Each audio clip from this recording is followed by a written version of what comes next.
मैं उन्मुक्त, मैं स्वच्छंद, मेरा ध्येय अनंत, मेरी दिशा अनंत। मिलिए इन प्रेरणादायक शख्सियतों से मेरे साथ कार्यक्रम तेजस्विनी में, सिर्फ डीडी न्यूज पर।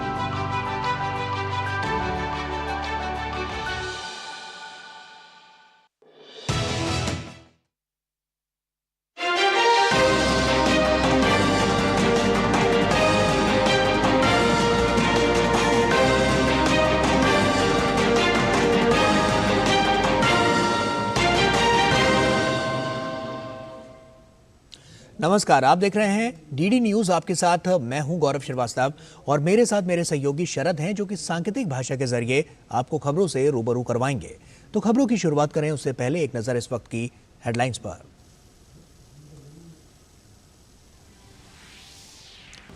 प्रधानमंत्री ने आतंकवाद पर किया करारा प्रहार, कहा दुनिया में आतंकवाद की परिभाषा पर आम सहमति न बन पाना दुखद, मानवता के दुश्मन इसी रवैये का उठा रहे हैं फायदा। चर्चा और बातचीत से दुनिया को बेहतर बनाने के प्रयास होंगे सफल।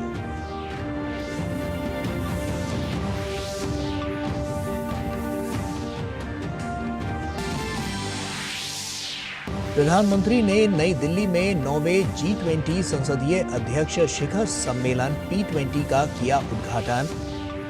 पीएम ने सम्मेलन को बताया दुनिया भर की अलग अलग संसदीय प्रणालियों का महाकुंभ। लोकसभा अध्यक्ष ने कहा विशालता, विविधता और बहुलता है भारत के लोकतंत्र की पहचान।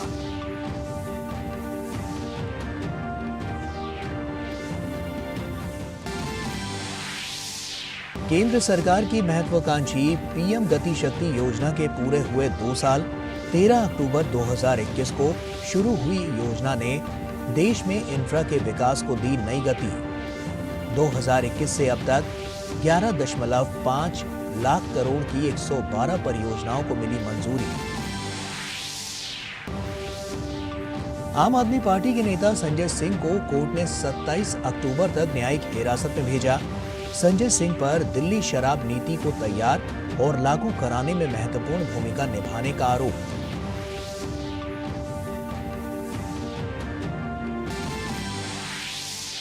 ऑपरेशन अजय के तहत विशेष विमान से 212 भारतीय लौटे स्वदेश।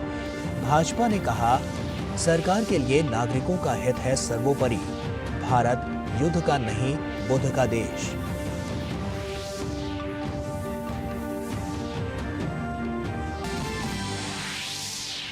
इजराइल हमास युद्ध के बीच गजा के लोगों के लिए इजराइल ने दिया अल्टीमेटम। 11 लाख लोगों को 24 घंटे के भीतर उत्तरी गजा खाली करने को कहा। इजराइल की घोषणा पर संयुक्त राष्ट्र ने विनाशकारी मानवीय संकट की दी चेतावनी। विश्व कप में बांग्लादेश ने न्यूजीलैंड के सामने रखा 246 रनों का लक्ष्य। पहले बल्लेबाजी करते हुए 9 विकेट पर बनाए 245 रन। मुशफिकुर रहीम ने खेली अर्धशतकीय पारी।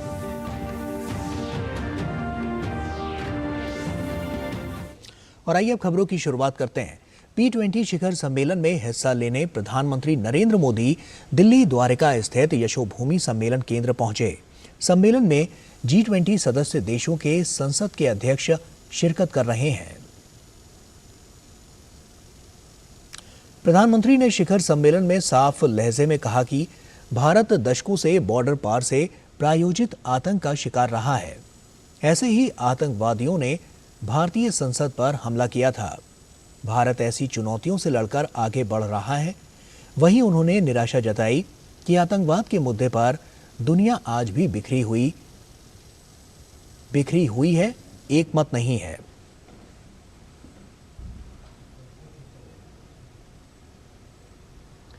टेररिज्म की परिभाषा को लेकर आम सहमति ना बन पाना, ये बहुत दुखद है। आज भी यूनाइटेड नेशंस में international convention on combating terrorism consensus का इंतजार कर रहा है। दुनिया के इसी रवैये का फायदा मानवता के दुश्मन उठा रहे हैं।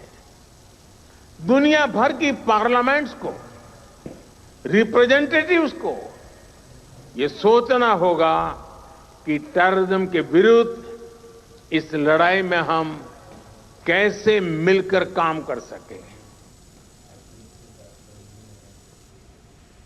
और वहीं प्रधानमंत्री ने बताया कि भारत की विविधता और इसकी लोकतांत्रिक प्रक्रिया इतनी गहरी और अटूट है कि चाहे कितनी भी चुनौती क्यों ना हो, हर बार देश मुश्किलों से जीत जाता है। उन्होंने बिखरी हुई दुनिया से शांति, भाईचारा और आपसी सहयोग बढ़ाने का आग्रह किया।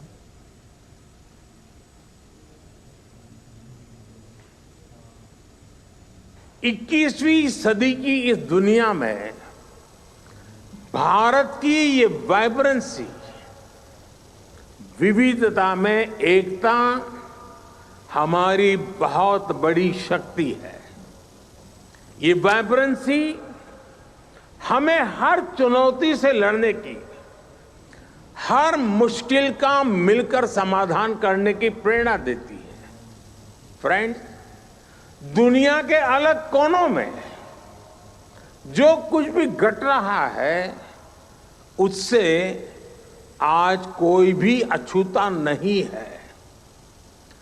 कॉन्फ्लिक्ट्स और कन्फ्रंटेशन से आज दुनिया संकटों से जूझ रही है। इन संकटों से भरी दुनिया किसी के भी हित में नहीं है। मानवता के सामने जो बड़ी चुनौतियां हैं, उनका समाधान एक बटी हुई दुनिया नहीं दे सकती। यह शांति और भाईचारे का समय है, साथ मिलकर चलने का समय है, साथ आगे बढ़ने का समय है। यह सबके विकास और कल्याण का समय है। हमें वैश्विक विश्वास के संकट को दूर करना होगा और मानव केंद्रित सोच पर आगे बढ़ना होगा। भारतीय संसदीय परंपरा और लोकतांत्रिक चर्चाओं और परिचर्चाओं को लेकर प्रधानमंत्री ने कई उदाहरण दिए।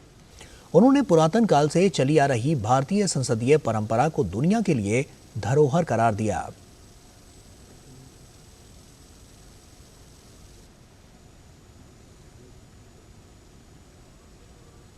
हमारे करीब 5000 साल से भी पुराने ग्रंथों में, हमारे वेदों में सभाओं और समितियों की बात कही गई है। इनमें एक साथ आकर समाज के हित में सामूहिक निर्णय लिए जाते थे। 5000 साल पुराने वेदों से लेकर आज तक की ये यात्रा, संसदीय परंपराओं का ये विकास सिर्फ हमारी ही नहीं, बल्कि पूरे विश्व की धरोहर है। और वहीं प्रधानमंत्री ने सहमति को लोकतंत्र की मजबूत कड़ी बताया। उन्होंने उम्मीद जताई कि P20 का ये सम्मेलन जन भागीदारी को सुनिश्चित करेगा और लोकतंत्र को सुदृढ़ करेगा। मेरा हमेशा से ही मानना रहा है कि सरकारें बहुमत से बनती है, पर देश सहमति से चलता है। हमारी पार्लियामेंट्स और ये P20 फोरम भी इस भावना को सशक्त कर सकती है। डिबेट और डेलिब्रेशन से इस दुनिया को बेहतर बनाने के हमारे प्रयास जरूर सफल होंगे। लोकतांत्रिक प्रक्रियाओं और परंपराओं में हर वर्ग, हर क्षेत्र के प्रतिनिधित्व को भारत सदियों से सुनिश्चित करता आया है। प्रधानमंत्री ने बताया कि इसी कड़ी में देश की विधानसभाओं और संसद में महिलाओं के प्रतिनिधित्व को सुनिश्चित करने का बड़ा फैसला लोकतांत्रिक तरीके से लिया गया है। कुछ दिनों पहले ही भारत की पार्लियामेंट ने एक बहुत बड़ा निर्णय लिया है। भारत ने अपनी पार्लियामेंट और स्टेट लेजिस्लेटिव असेंबलीज में महिलाओं को 33% रिजर्वेशन देने का निर्णय लिया है। भारत में लोकल सेल्फ गवर्नेंस इंस्टीट्यूशंस में करीब 32 लाख यानी 3 मिलियन से अधिक इलेक्टेड रिप्रेजेंटेटिव्स है। इनमें से करीब 50% विमेन रिप्रेजेंटेटिव्स है। भारत आज हर सेक्टर में विमेन पार्टिसिपेशन को बढ़ावा दे रहा है। हमारी संसद द्वारा लिया गया हाल का फैसला हमारी संसदीय परंपरा को और समृद्ध करेगा।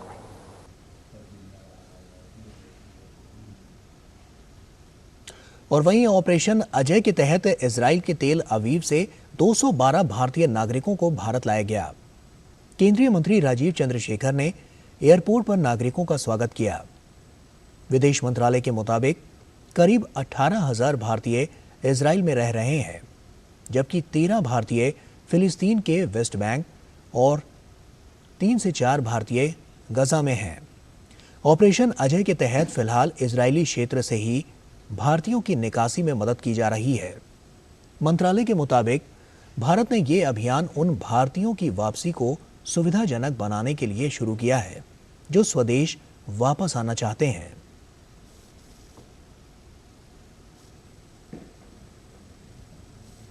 केंद्रीय मंत्री राजीव चंद्रशेखर ने इजराइल से सुरक्षित स्वदेश लौटे भारतीयों के स्वागत के बाद कहा कि हमारी सरकार किसी भी भारतीय को कभी पीछे नहीं छोड़ेगी। हमारी सरकार प्रधानमंत्री उनकी सुरक्षा के लिए, उन्हें सुरक्षित घर वापस लाने के लिए प्रतिबद्ध है।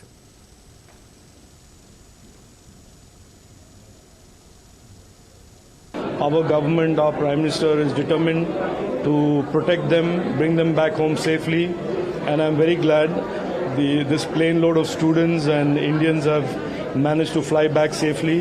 And I think in a lot of ways we are deeply grateful to our Prime Minister and of course everybody involved, the Minister Jaishankar, the team at the External Affairs Ministry, the flight crew of this Air India flight, for making this possible, for bringing our children back home safely and soundly and back home to their loved ones. And this is certainly something that is a signature of our government, that we leave no Indian behind in harm's way.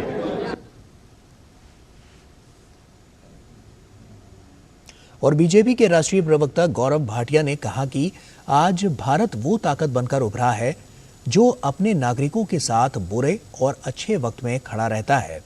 PM Modi के नेतृत्व में आज भारत वैश्विक संकट या युद्ध की परिस्थिति के बीच ऑपरेशन चलाकर अपने नागरिकों को सुरक्षित लाता है और दूसरे देशों की मदद करता है।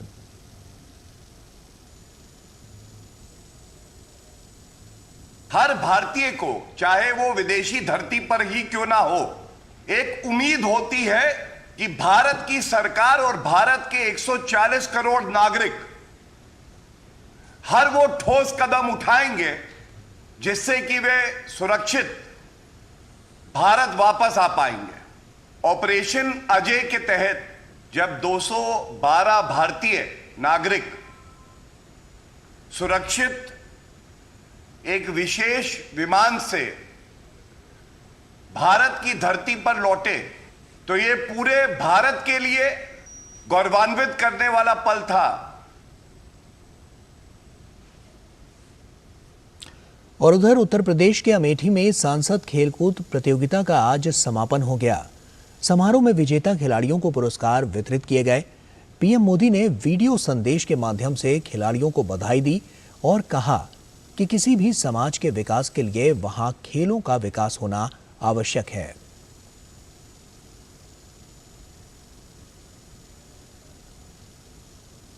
किसी भी समाज के विकास के लिए ये बहुत आवश्यक है कि वहां खेलों का विकास हो, वहां खेल और खिलाड़ियों को फलने फूलने का अवसर मिले। लक्ष्य हासिल करने के लिए कड़ी मेहनत करना, हारने के बाद फिर से प्रयास करना, टीम के साथ जुड़कर आगे बढ़ना, व्यक्तित्व विकास की ये सारी भावनाएं खेलों के माध्यम से सहज तरीके से युवाओं में विकसित होती है।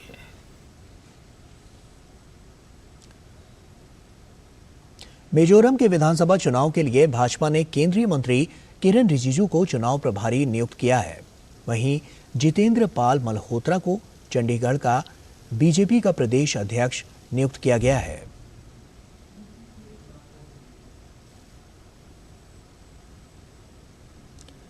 केंद्रीय गृह एवं सहकारिता मंत्री अमित शाह ने आज दिल्ली सिख गुरुद्वारा प्रबंधक कमेटी द्वारा आयोजित कार्यक्रम में भाग लिया। कार्यक्रम में गृह मंत्री अमित शाह को सम्मानित किया गया। मोदी सरकार ने जो कार्य सिख समुदाय के लिए किए हैं, उससे सिख समुदाय के लोग बहुत खुश हैं। सिख समुदाय का कहना है कि जितने कार्य मोदी सरकार के द्वारा सिख समुदाय के लिए किए गए हैं, उतना किसी भी सरकार ने नहीं किया।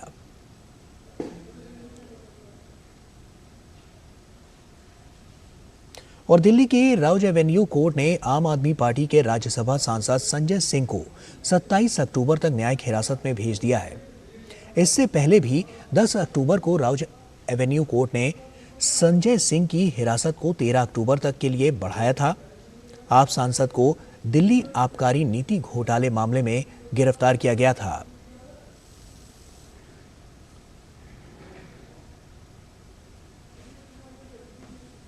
राजस्थान की बात करें तो राजस्थान पेपर लीक मामले में केंद्रीय जांच एजेंसी ईडी द्वारा आज एक और बड़ी कार्रवाई की गई। मामले में ईडी की टीम ने आज सुबह जयपुर, जोधपुर और डूंगरपुर सहित करीब 9 स्थानों पर कांग्रेस नेताओं और उनके रिश्तेदारों के घरों और ऑफिस पर छापे मारे। ईडी ने कांग्रेस नेता दिनेश खोगड़िया, स्पर्धा चौधरी और अशोक जैन और उनके रिश्तेदारों के आवासीय ठिकानों पर छापेमारी की है। कांग्रेस नेता दिनेश खोगड़िया को राज्य के मुख्यमंत्री अशोक गहलोत का करीबी बताया जा रहा है, जबकि स्पर्धा चौधरी पेपर लीक सरगना सुरेश ढाका की करीबी मित्र हैं और अशोक जैन को भी एक कांग्रेस नेता के करीबी बताया जा रहा है। वहीं मामले में भाजपा के वरिष्ठ नेता और राज्यसभा सांसद डॉक्टर किरोड़ी लाल मीणा ने आज जयपुर में पत्रकार वार्ता में आरोप लगाया कि पेपर लीक मामले के मुख्य सरगना सुरेश ढाका को राज्य सरकार गिरफ्तार नहीं करेगी।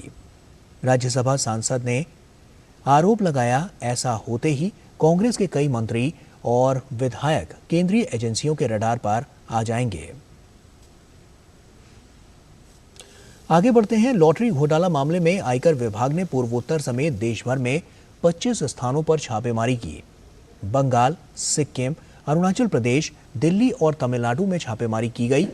कोयम्बटूर स्थित व्यवसायी सैंटियागो मार्टिन उर्फ लॉटरी मार्टिन के कोयम्बटूर के वेल्ला किनार पेरुवू स्थित परिसर पर दूसरे दिन भी आयकर की छापेमारी जारी है। मार्टिन होम्योपैथी मेडिकल कॉलेज और अस्पताल और मार्टिन ग्रुप ऑफ कंपनीज का कॉरपोरेट कार्यालय पास में ही है। इसके अलावा मार्टिन विभिन्न राज्यों में लॉटरी व्यवसाय चलाने के लिए चर्चित है।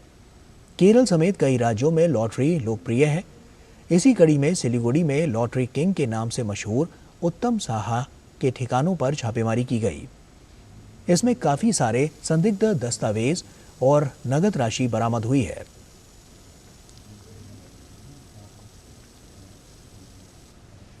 केंद्रीय मंत्री पीयूष गोयल ने नई दिल्ली के विज्ञान भवन में आयोजित राष्ट्रीय बौद्धिक संपदा सम्मेलन 2023 में भाग लिया। इस सम्मेलन में उन्होंने विभिन्न श्रेणियों में नेशनल आईपी अवार्ड्स 2023 भी प्रदान किए। उन्होंने कहा कि ज्ञान आधारित अर्थव्यवस्था बनाने के लिए नवाचार बढ़ाने पर जोर दिया जाना चाहिए। उन्होंने कहा कि भारत के पास नवाचार के लिए अपार संभावनाएं और क्षमताएं मौजूद हैं। जल्द ही भारत विश्व की तीसरी सबसे बड़ी अर्थव्यवस्थाओं में शुमार होगा। उन्होंने कहा कि विभाग कई सुधारों की तरफ कदम बढ़ा रहा है।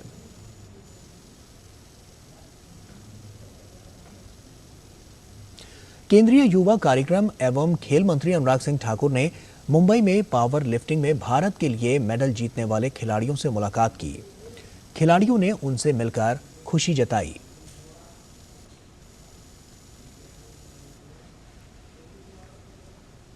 सर ने हमें बोला है कि हमारे रोजगार में हमको मदद करेंगे जॉब के इसमें, तो थैंक यू सो मच। के पहले हमको सपोर्ट किया हमारे कैप्टन तमिल सर्वम सर ने, जो साइन कोलीवाड़ा के आमदार है, और पूरा मतलब मेरे जो अब तक मैं जितने भी कंपटीशन जीता उनका क्रेडिट जाता है मेरे कोच प्रीति मैम और अमन सिंह सर को। We meet for the Honorable Minister Anurag Thakur sir. We happily invited to me and honored for the Captain Tamil Selvan sir to introduce for the players. और राजधानी में एक बार फिर हवा खराब श्रेणी में पहुंच गई है। बीते 2 दिनों से दिल्ली की वायु गुणवत्ता सूचकांक खराब श्रेणी में पहुंच चुका है।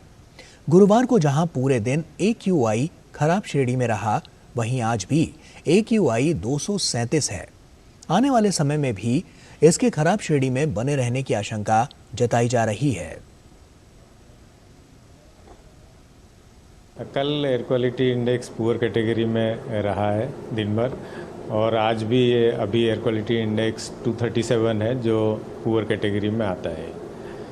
और आगे आने वाले समय में आज और कल ये पुअर कैटेगरी में ही बने रहने की संभावना है, लेकिन 15 तारीख के बाद क्योंकि बारिश के कुछ संभावना है, तो उम्मीद है कि एयर क्वालिटी इंडेक्स में भी अच्छा सुधार आएगा और ये वापस से मॉडरेट या सेटिस्फैक्ट्री कैटेगरी में आ जाएगी।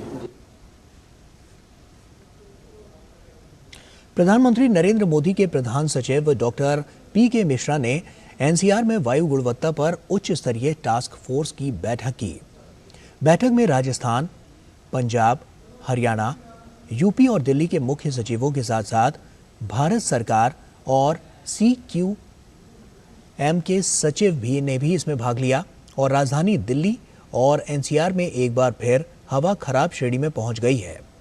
System of air quality and weather forecasting and research यानी कि सफर के अनुसार दिल्ली का एयर क्वालिटी इंडेक्स वर्तमान में मध्यम श्रेणी में 190 पर है।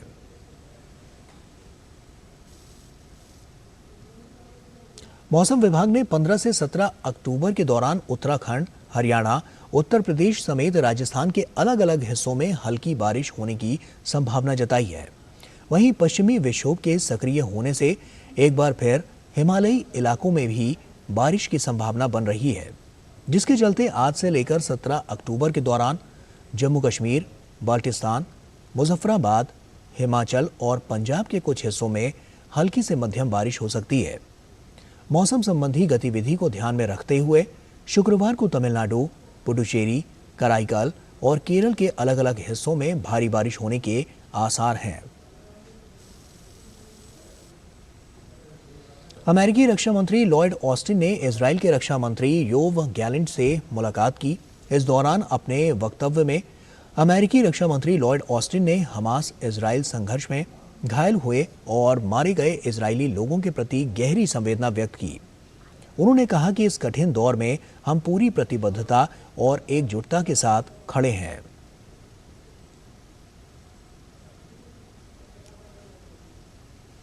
I extend my deepest condolences to the Israeli people for those killed or wounded in this terrible slaughter by Hamas. I'm also here in solidarity with all the families still living the waking nightmare of not knowing the fate of their loved ones. And we will continue to coordinate closely with Israel to help secure the release of the innocent men, women, and children in the clutches of Hamas, including American citizens. Now, Israel is a small country, a place where everybody knows everybody. And in times of trial, the intimacy of your society deepens the intimacy of your grief. और इसी के साथ फिलहाल इतना ही। हमारी पूरी team को दीजिए इजाजत। नमस्कार।